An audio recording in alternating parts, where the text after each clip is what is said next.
You're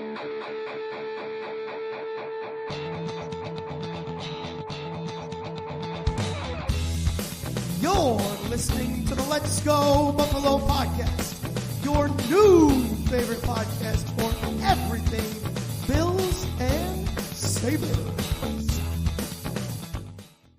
What's going on, everybody? You are listening to the Let's Go Buffalo podcast, your favorite podcast for all things Bills and Sabres, with the pals, Tom, Nigel, and Jake. Just two of us tonight, but we got episode 63 coming at you. Quick reminder before we get into it, follow our social media accounts. It's at Let's Go Buff with 2 F's pod on Instagram, X, YouTube, the works. Let's say hey. Tom, how you doing tonight, pal? I am wonderful because it's Friday, and I'm sitting here with my buddy and talking about this Buffalo sports fandom that we decided to take for whatever reason. But no, dude, I'm good. How are you? I'm good, man. Yeah, it is Friday. I got Flannel Friday working for our beer corner. Ooh, I forgot that. Yeah, that's the double entendre. No, that's not the right word. I'm going to let you chew on that one for a second. Yeah, dude, no, it's Friday. I'm good. I'm a proud new homeowner, so that's exciting, if not a little stressful. Things are coming down off the walls behind me. But dude, huge congratulations, you land baron, you. Thank you. Yes, I'll be working the land before long. That's a big deal, man. So yeah, congratulations, man. That's awesome. I appreciate it, man. Thank you. The new Stooge is going up, right? You're gonna have an awesome new podcast studio. That's really the reason of the move, right? You needed a new podcast space. Yeah, 90% of the floor plan is just going to be dedicated to this silly little podcast we have going. Yeah. Don't tell the wife, and you'll be good. No. Yeah, she never listens to this. She won't know. Pal, let's get into. Let's just dive in. You mentioned the tragedy that is being a Buffalo sports fan, so let's dive into it. My beer before you do this. Oh my God, I'm sorry. Yeah, of course. I didn't have a clicker this week, so I got ahead of myself. Non-clicky. Yeah, I'm still on my little sober October stint here, so I'm still drinking another Athletic beer, brewing company, and it's good. I really like these. These are definitely going to be in the rotation when I'm looking for that kind of thing. So scratches the itch, you know. Mm-hmm. Oh, I'm so embarrassed. I skipped right over you for your beer. I'm embarrassed for you. So I have egg all over my face. Speaking of, let's talk about the Sabres. They opened the carton and they just, queued them up for you. Exactly. Tom, did you catch any of the scores or anything like that? I was watching. I was following along on my phone. It's been a busy week. I was able to turn on a little bit of the game against Florida. But I was kind of following along on my phone. The numbers started to look like they should have belonged in a football game. Like they were encroaching, Yes, for sure. So I mean, the Florida game was a good game. They played well. Banged up squad came in and they took advantage of that and came out with the win. Their sole win so far this year. So nothing really to lament there. And I'm not going to get too negative or bang my head against the wall. It's still early in the year. I'm going to try to give at least an optimistic outlook of how we've been going so far, because there were promising signs in the LA game before the Florida game and the Florida game. Tons of shots, tons of chances, really were playing fast and looked like they were playing well. And Darcy Kemper stood on his head playing against the Sabres on Thursday night against the LA Kings. Not much you can do about that, but they looked good doing it. And same in the Florida game. Looked really great and came away with the win. The troubling games, I thought, were more against Pittsburgh and Columbus. Pittsburgh, they go up early. I think they had a 3-1 lead after the first period. They blow that. They had to claw back, get a goal. They traded goals in the third with the Penguins and eventually went to overtime. And look, Sidney Crosby, Malkin, they were doing their thing that night. You're going to see a lot of games this year where Crosby and Malkin just take over and look like they're having a renaissance of their career and looking as good as they ever have. You're going to see a lot more games, not a lot more. You're going to see a lot of games too where they look flat and aged, and I think it kind of takes them to the end of the year and see if they're in a playoff spot. But anyways, I digress. it just you had the lead, you had the chance to shut them down and finish an opponent, and they showed no signs of doing that. I was hoping to see more of that this year with a new coach that prioritizes that kind of style and is meant to be a veteran leader to get these guys going to shut down a game, and it didn't happen. You still get a point in overtime, but it's a consolation prize at that point. And then Columbus, dude, they came out and they looked flat and slow and unmotivated. And we said this a lot last year.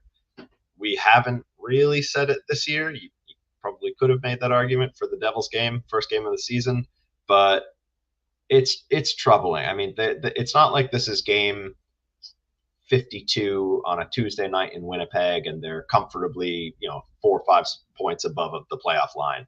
They're fighting for the basement right now. It's early in the year. You just lost in a bit of an embarrassing way to Pittsburgh. You got to come out hotter than that. And it's one game. Those games happen for every single team every single year.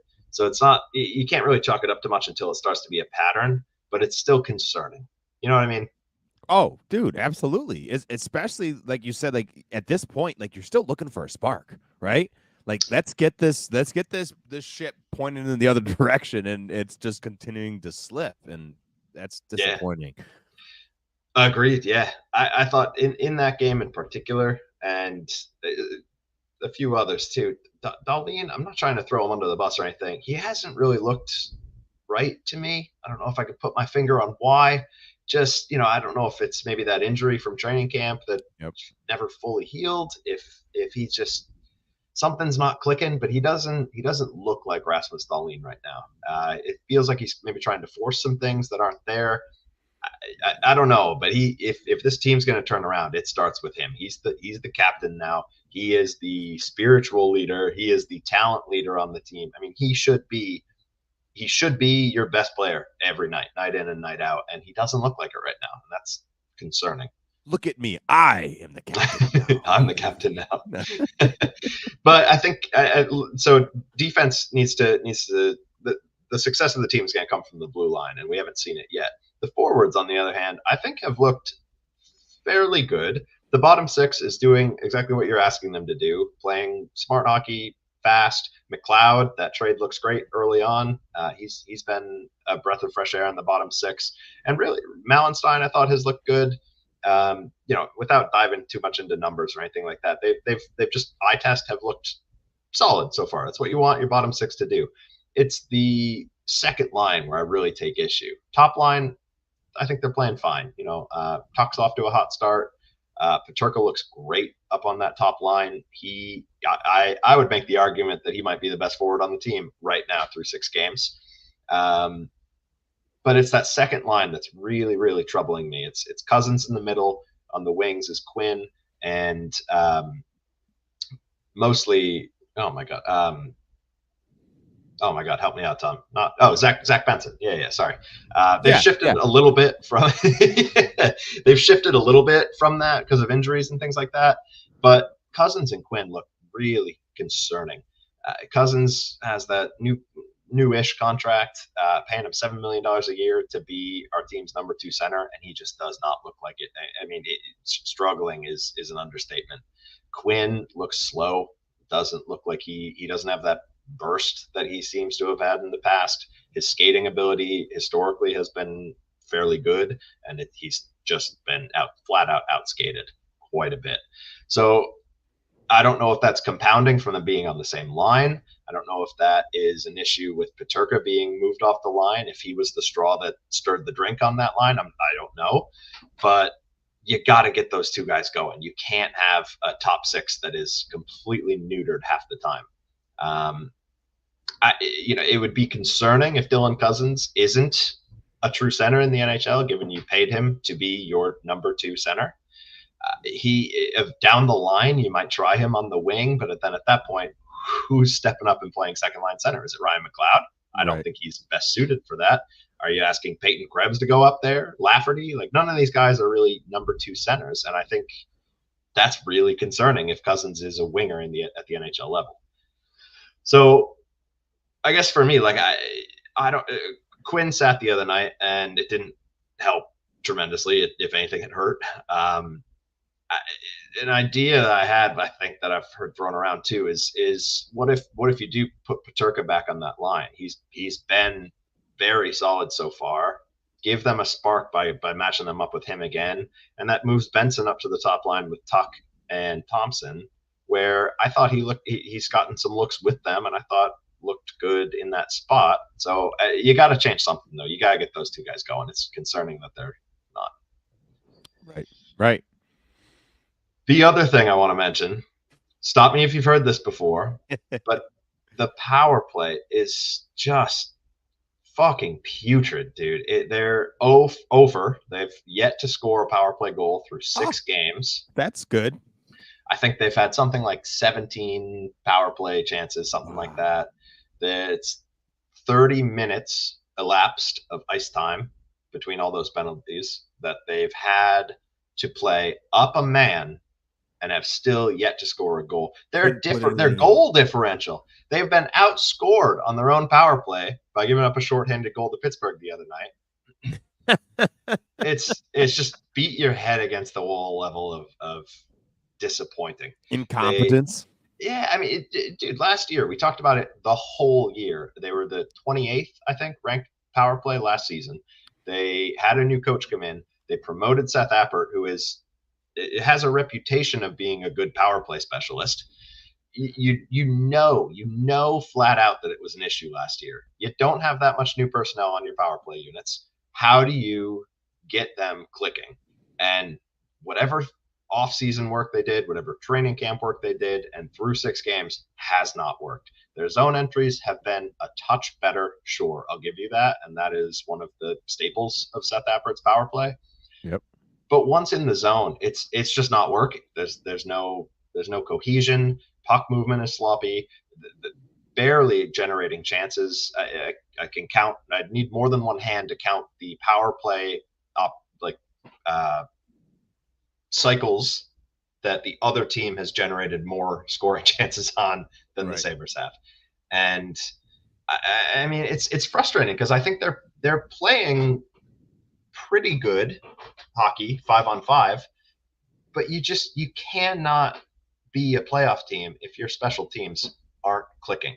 Last year, no team in the bottom 10 in power play percentage made it to the postseason. So it's inexcusable, really. I mean, you have scoring talent on the roster. You have excellent point men to set you up. You need to figure it out. You need to figure it out. Deep breath. Yeah, it's okay, buddy. Yeah, we're getting there. Now, what puts us in the position here? We're a month and 5 weeks away from Thanksgiving. That bewitching line. What turns this boat around? What puts the Sabres in position to possibly squeak into a playoff spot and into playoff position? So the Thanksgiving line is a well-cited stat on this podcast. Some journalists cite November 1st. I think it's something like 90% of teams that are in a playoff spot on November 1st go on to make the playoffs. Okay. So I mean, it's coming up. I mean, you can't make the playoffs in October, but you can lose them. So it's not the end of the world. They haven't missed the playoffs yet. There's a lot of hockey left to be played. There's still 76 more games to go. So it's not the sky is falling yet, but you've really put the pressure on yourselves to turn things around. For as bad of a stretch that they've had, at this point, they kind of need an opposite stretch to go their way to claw back into things. And that it is possible. It is more than possible. This team could go on a run and rip off 4, 5, 6 wins in a row. If they do that, then I'm going to look silly for trashing them, and that's why I don't think I am. I think there is optimism still. But that's my point. Is you've put yourself in that position where you need to now do that. You can't just rely on being consistent. Now you need to go through and have a dominant stretch. Yeah. So early on in the year, it's like, okay, we got to make the playoffs. Like we got to be consistent. We got to win 2 or 3 games and just kind of ride the season that way. Whereas now you're saying, they can still make the playoffs, but and that's just an uncomfy place to be in, especially when there's so much pressure on this team Yeah. to make the postseason. It's an uphill battle. So they've got Chicago tomorrow night, Saturday, and then they got Dallas next Tuesday. So neither is an easy matchup. Chicago's improved from last year. Dallas is a team that you'd be joking yourself if you didn't think they were going to finish near the top of the West. Both, I believe, are road games. Can't remember now, but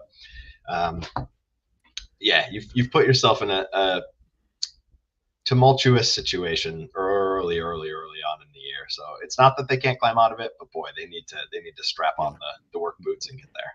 Yeah. Make an active difference here. Yeah, exactly. So yeah, let's move on to the Bills, dude. I think here we got some news. Yeah. Big week. I think we got to start with today. October 18th is Sir Dalton Kincaid's 25th birthday. So happy birthday, young man. Go do something this week about it, okay? And then on Tuesday, so we played the Jets Monday night. We'll talk about the game in a moment here. Tuesday, we wake up 15th, and kabam! Big news. The Jets trade for Davante Adams. We all kind of knew that where that was probably happening, right? That's been bubbling up in the NFL wavelengths for the last week or two, and we kind of figured that's where it was going to go, and they did it. The Jets sent a conditional third-round pick that can become a second-round pick based on a few different things, and took on his entire contract. So Davante Adams goes and joins his good boy old Rodgers in New York, and we're gonna see how that ends up working. And after that, we're like, I went and found my buddies at work, and it's like, oh man, like that's crazy. We kind of thought that might happen, but holy shit, they did it. Does that actually solve their problems? I don't know. We'll talk about that in a second. And then about 2:15, mostly because I was heading to a staff meeting at that point. The news came in. The Bills made a trade. The Bills went to Cleveland and acquired Amari Cooper.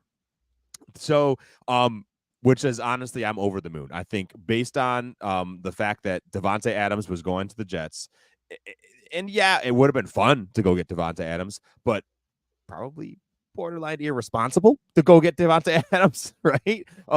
Especially because Bean's been working so hard of like, hey, we're never going to put us into the point where like we can't climb out of this hole and we can't compete. A move like that gets you closer to the edge of that scale of, okay, we're setting this team up for the future of maybe we won't be able to compete. Amari Cooper, we sent the 2025 third-round pick, a 2026 seventh-round pick in exchange for Amari Cooper and a 2025 sixth-round pick. So, honestly, excellent trade value there. We only took on a small portion of his already reduced salary, so we're only paying him $806,000 and change, which is peanuts for a guy like him. Like less than special teamers. Yeah, that's rookie contract levels, like so he's going to be a free agent this next offseason. He's already been paid, right? The Browns paid him ahead of time. They paid that money up front. So it's not like the guy's underpaid and that he, anything like that. He's got his money, but the Bills are only allotting $806,000 to him. He will be a free agent after this season. He's historically been a great player. He's actually been traded 4 times. He's never been a free agent. He's always been traded, which is kind of bananas. He was drafted by the Raiders, sent to the Cowboys, then sent to the Browns, and now sent to the Bills. I'm sure he's probably actually looking forward to a nice little free agent cycle where he can go earn all that wide receiver money. But he's a great wide receiver. I think he's an awesome acquisition and actively makes this Bills team better. He's a 5-time Pro Bowler. He's had 1,100 yards receiving in 4 of the last 5 seasons. And is that downfield threat and can separate that the Bills are missing. To put him at the top of this wide receiver room and drop everybody down. Khalil Shakir, number 2. Hell yeah. Let's get Mac Hollins. Let's get Curtis Samuel as a 3-4 kind of, wherever they needed to be in there. Like that's exactly where these guys need to be. I'm pumped about it. What are your thoughts, dude? Yeah, no, I totally agree with everything you're saying. And we talked about this after the Ravens game where we were talking about that kind of deep shot vertical passing game and how there's not really a receiver that can do that.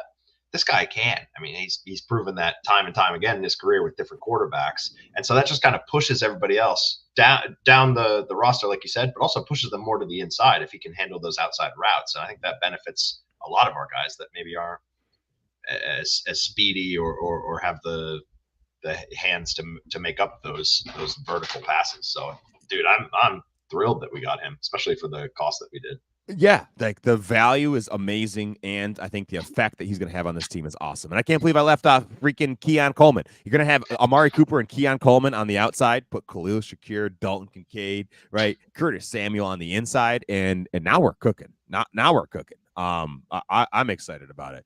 From all reports, he's a great locker room presence. He's a guy he doesn't chirp. He doesn't go asking for the ball. He does what he's told. He's a great route runner. He's a smart football player and he knows where to be and is friendly to quarterbacks. So I think this is going to be an awesome position. Now you do have to kind of pump the brakes. He drove to Buffalo Tuesday night, right? I saw reports that he's more than likely playing this weekend, which will be cool. Let's get him out there. And he's a good player. Who knows? Something could happen. Some spark could happen and boom, he makes a play or two. I don't think it will be often. I don't think it'll be a lot of schemes throws to him. I think it will be he's on the field, maybe a play breaks down or something happens. He gets 1 40-yard touchdown, which would be amazing, right? What a fun way to say hello to Buffalo. Do it in Orchard Park and the fans would eat him up. Like that would be awesome. But give him a week or 2, maybe 3, maybe 4. Definitely by the second half of this season, I think he should be fully integrated into the offense, and then we'll be humming. Yeah. Well, I heard an interview with him where he was saying that he sat down and learned the playbook a bit. Obviously, you need to do that in practice, not before you're kind of set. But I like how early on this trade was. It's week 7? Yeah, week 7. So yep, he's got a lot of runway to get acclimated with the team and give them options the rest of the season. Yeah, Bean did not sit on his hands. He was actively trying to make this trade happen, and he could have waited to the deadline, right? Deadline is that first week of November. He could have waited and then went and made a move, and I'm glad he didn't. He saw the problem, and he went and tried to actively fix it. From what I heard, he was actually pretty aggressively going after Cooper and was in conversations with the Browns for quite a bit here. So it likes seeing that Bean saw the problem and is now working to solve it. So. Absolutely. Yeah. I mean, dominoes on Tuesday, whenever that trade went down. Yeah. Now, to kind of compare the Amari Cooper coming to the Bills and Davante Adams going to the Jets, I think Davante Adams going to the Jets is good. He's a phenomenal player. He's got awesome chemistry with Aaron Rodgers, but it doesn't solve their biggest problems. They don't have an O-line, right? Their D-line depth is just nothing.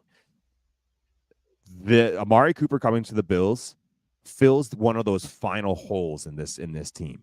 And all of a sudden, instead of just like, oh, we're just going to keep building a strength like the Jets did, we have now shored up another weakness, and we're all now becoming more and more bulletproof. So I think it was an awesome choice and a great way of spending some capital to go solve a problem. So the Bills also brought in a kicker at competition for Tyler Bass. He's on the practice squad. So who knows? I like the gesture. More than likely isn't a solution. There's a reason the guy was unemployed and didn't have a job. So they brought in Lucas Havrasik. I'm going to say that. I'm not sure that last name. We're going to have to get an interview with him or hear somebody say that name. Last year, he spent it with the Rams, and in 9 games, he was 19 of 22 on extra points and 15 of 20 on field goals. So nothing really, super exciting, and was, clear that he was not signed. But you know what? I like the gesture it sends to and the message it sends to Tyler Bass. Like, dude, we got to figure this out. Somebody's breathing down your neck when you're missing those extra points. Oh my God, dude, that was that. No, even if it was blocked, he kicked it into the block.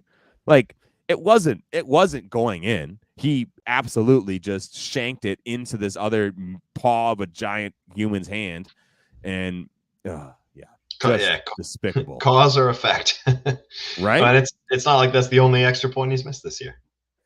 Right. So I like the gesture. And Tyler, man, I would love nothing else except for you to just figure your shit out and come out and be able to do it. But holy cannoli. So just a quick recap of Bills v Jets on Monday night. The Bills came out with the win, 23-20. It wasn't clean. It was dirty, but a win's a win, right? A win is a win, and we don't care how they come. We just care that they're there at this point. Doink.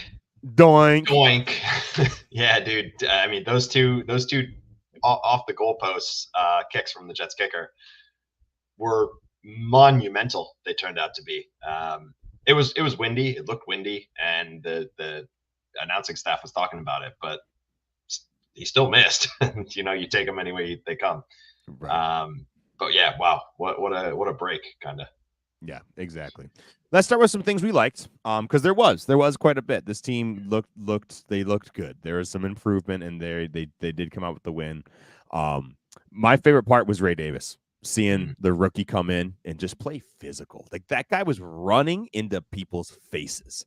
Yeah. Right. Like he's not the slashing kind of speedy style of runner that James Cook is, who's also very good and playing very well. Ray Davis has a different style, and he's ready to take it to put your nose to the grindstone there. Like he's gonna make you work for it. Yeah, it was awesome seeing that too, because he's been a bit more limited in his snaps and touches. So if they can open up a two-headed monster with Cook and Davis, where no matter who's on the field they trust, that's a good formula to have. Yep, especially because you have two different speeds, right? Two different ways to play that same position. Like that's awesome. I think we will see more Ray Davis on the field. I think his touches are going to start to increase as we go on. Yeah, absolutely. And he's a rookie. Yeah, first year. Yep. Yeah, like that. He looked incredible. Like it. Yes, sir. 20 rushes for 97 yards, 3 receptions for 55 yards. He had the one longest catch of the game. That crazy scramble drill that Josh was kind of backed up into our own end zone and just hucked it down the field. I was blown away by that catch. Like, let's go, dude. Every week. There's one, and hey, Ray Davis caught that one. So hell yeah. That's another thing I like too, though, is I thought Josh played a really good game. He had a bit of a down game, maybe against the Ravens, a little sugar high, but he was pretty dialed. I thought efficient. Got in for a touchdown, no turnovers. Looked great. I am like, did Josh hear every conversation from the offseason of everybody just railing into him about turnovers? And he's like, okay, fine. Then I won't do any. He's got not a single interception yet, right? Yeah. Oh my God, my superstition is just going crazy for talking about this. But you gotta, right? This is such a great storyline. He has one fumble. He has one fumble that he gave up, and that's it. Like, yeah, in the first half of the first game. So. Yeah, and since then he's taking care of the ball. So keep doing that, dude. And to be honest with you, if at some point he's gonna revert to the mean, right? He's gonna throw an interception. He's gonna have another fumble that gets picked up by the opposite team. But if he can keep this rate and just even he goes back to just like, hey, 1 or maybe 2 turnovers a game, that is totally within the realm of the averages, right? And he's still going to be playing really, really well. So we have to know that that's more than likely coming, because this is just incredibly, especially for him, incredibly a kind of a turnaround there. But it could happen. So who knows? Yeah. Give me another thing you liked about the game. What were your eyes drawn to? Love seeing Taron Johnson out there, dude. Love seeing that secondary starting to figure it out. Taron Johnson sealed the game with that interception from Aaron Rodgers, the one that essentially got Mike Williams sent out of town and Devontae Adams brought into town. And I like that. Taron, dude, Good work, buddy. Yeah, looked good. The defense in general, I thought looked pretty decent. They held the Jets went on trips to the red zone. They held them 1 for 4 for touchdowns. Yep. And that set up the need to trust their kicker, who whatever happened, cost them points. So thought that was another good tick in the win column. Yeah. Yes. Yeah. They're doing well. They're figuring things out, and we're getting healthier, which is the part that's important here. I got to go to the bad and the ugly here, dude. I got to figure out how this team, if they were ever in a Hail Mary situation, I think we're just going to gift the other team the ball at this point. I don't have any trust that they will be able to figure out how to stop a Hail Mary. I don't know what we're doing. Dude, it's often, it's not every game, but boy, there seems to be a lot of them. Just hit the ball away. Bat the ball down. Get rid of the ball. Also, I don't know what we're doing of only rushing 2, right? We rushed 2 and dropped 9. I understand you want to be in the end zone. Yeah, exactly. Don't give Aaron Rodgers, who's not a mobile little water bug, go get in his face, speed up the play. And you're trying to also speed up the play because the receivers have to get down the field. They have to have a couple seconds to get there. And if you can get the Rodgers first, boom, game over. I don't know. At some point, they got to figure this out. And I don't know if they do. I don't know. Thankfully, again, they came out with the win. Doesn't matter. But if Rodgers did not complete that Hail Mary pass, the Bills go up a score.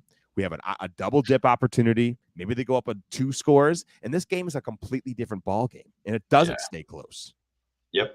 Changed the whole feel of the second half for sure. And so we, bumble our way to allowing them a last minute touchdown at the end of the half. And then boom, we have to play a tight game all the way through. And it just, come on, figure that out.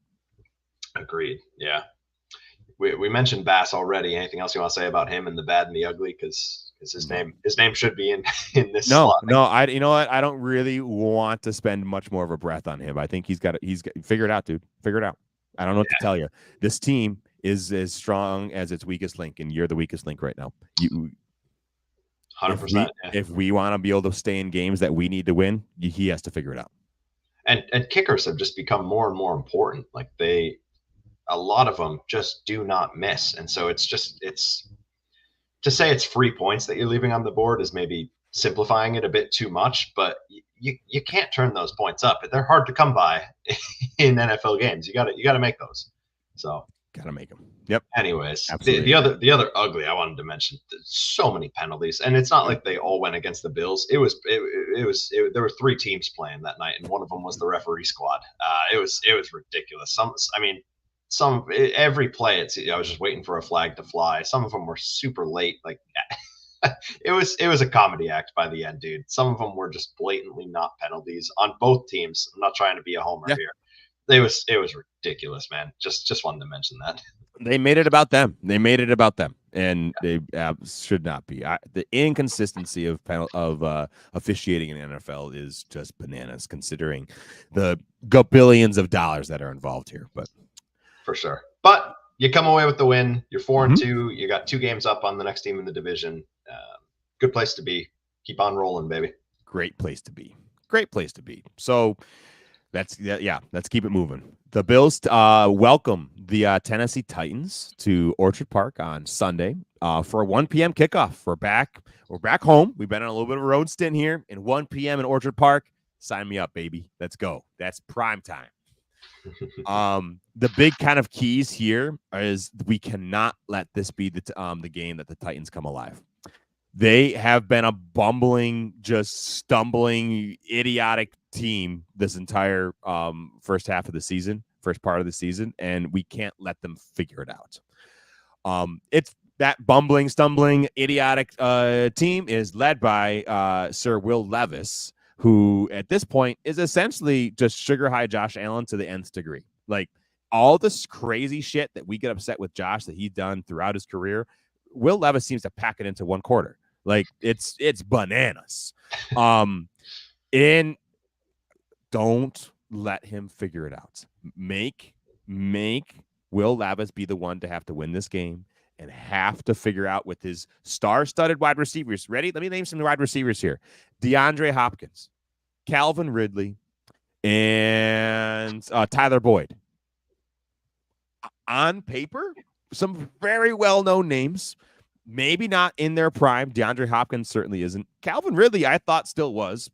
It hasn't. Maybe it's because he's, getting a middle school quarterback throwing him the ball. But and Tyler Boyd's one of the best slot wide receivers in the league. He's definitely absolutely top 5, top 8 slot receiver in the league. Like, they have weapons. Don't let Will Levis kind of figure this out. Yeah, keep him on the mat. What's their record? Do you know off the top of your head? I think they're 1-5 or 1-4. Yeah, 1-5. 1-4 because they've already had a bye week. Bills are coming home after a couple of games away. Bills Mafia is going to be fired up. Like it's the team's going to be fired up, I think. So I hope it shows. Yeah, get into his head, right? Be loud in that stadium, folks. Be loud in that stadium. Get into his head. Get him off his mark. Figure this out. The Titans do have a decent run game, and the Bills have been kind of gashed by the run. So I would be very surprised if Tony Pollard doesn't have a decent game. So Jake, your fantasy team is going to be very happy. I wasn't going to say anything. Well, just get your yards between the 20s, buddy. No touchdowns, just between the 20s. He has 90 scrimmage yards and a couple receptions, and you'll be happy. You can get out of it. Sign me up. But I think that's how they're going to try and attack it, which is perfectly fine, because then I think that gives the Bills the thing to stop. If you can stop the run game and force Will Levis to have to win this game and put this game on his back, I think that's where you want him. So, but I don't know if we can stop this run game. I don't know. Who knows? We'll see. Getting healthier is good. Having Terrell Bernard and Taron Johnson back is good, and I think that's going to help quite a bit. Yeah, for sure. So their offense is not the most stout, but talk to me about the defense. I see your note here that they're a little banged up. What do you know about the injury situation and how their defense will look against their offense? Yeah, so there's some players in that starting defense that are nursing some injuries, particularly L'Jarius Sneed, which last year, if anytime we played the Chiefs or the Chiefs played anybody, lockdown corner, like elite, excellent. I don't know where that guy went this season. He's not playing in Tennessee. I'll tell you that much. He's not looked like himself. I don't know if it's scheme. I don't know if it's just the, Nashville tendencies that Nigel's kind of sending some voodoo out there. I don't know what it is, but Sneed has not been himself. So I would imagine that we'll be able to kind of figure things out. He's also a little banged up, so he might not even play. However, their D-line, Ben Simmons up front, like their D-line has some guys. So our O-line is going to have to make sure to stay really stout, make sure that they play, make sure that they keep their gap integrity, all that kind of stuff, and really make sure to not let Josh get affected too much by this Titans pass rush. Yeah, dude. Back home, take care of business, get the ball out, take advantage of that defense, bring her home. Yeah. Yes. Bills are like 9.5-point favorites for this. So they just they need to just figure this out. Chalk this up, stay healthy, figure this out. So yeah, man. Do you want to do some score predictions? I would, yeah. I'll go first if you don't mind. I got mine dialed up. All right. Just look like you're favored by that much, I'm gonna say they come back to Buffalo ready to roll, and they not destroy, but they trounce the Titans 34-21. That's my prediction. Nice. Yeah. Hey man, I'd love that. I'm gonna go a little bit more of a low scoring game, and I'm gonna go Bills win 24-10. I do think the defense will slow down the Bills offense a little bit, but I think the Bills are going to be able to really keep them to 1 or 2 scores here. So, and then won't have any issues. I love it, dude. I love it. Well, right, go Bills. Get us out of here, Tom. Go Sabres. Let's get out of there. Thank you all from the bottom of our hearts for spending some time with us. Please give us a like and a follow on Instagram, X, TikTok, and our YouTube channel at Let's Go Buff Pod. These are my pals, Jake and Nigel. My name is Tom, and you're listening to the Let's Go Buffalo podcast. We're sending you love wherever you are. Go Bills, go Sabres, let's go Buffalo.